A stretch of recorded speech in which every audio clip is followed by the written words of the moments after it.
2024 saw the civil war in Syria come to an end after 13 years of unrelenting bloodshed in a brutal dictatorship headed by Syrian President Bashar al Assad.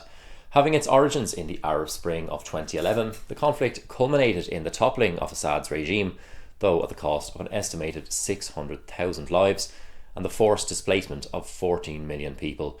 The result, a country desperately in need of stability, and offering that stability is Hayat Tahrir al-Sham, otherwise known as HTS, a formerly jihadist militant group with close links to ISIS, who overthrew the Assad regime last month after its brutal 24-year rule. HTS is a prescribed terrorist group in the eyes of states, including the US, the UK, and also the European Union, led by a man called Ahmed al-Shara, who even had a $10 million bounty removed from over his head by the US in the aftermath of the successful ouster.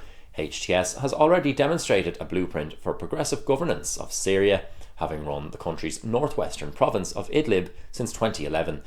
Middle East commentators are divided over the role that al-Shara can play in creating what he promises to be a more unified Syria in pursuit of what he calls a social contract between the state and all religions to guarantee social justice for its multiple ethnic groups.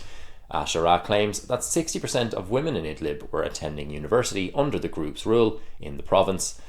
Among other things, he is proposing the disbandment of all rebel groups across the country, which he says will be incorporated into one single Syrian army. Though perhaps the most intriguing aspect of all of this is the ramifications this revolution might have for the wider geopolitical community. Who stands to gain and who stands to lose in the ruins of the Assad family's political dynasty? To find out this and more, I spoke to Cian Fitzgerald, Senior Researcher in Defence, Security and Foreign Policy at the Institute of International and European Affairs in Dublin, in the latest episode of this podcast series.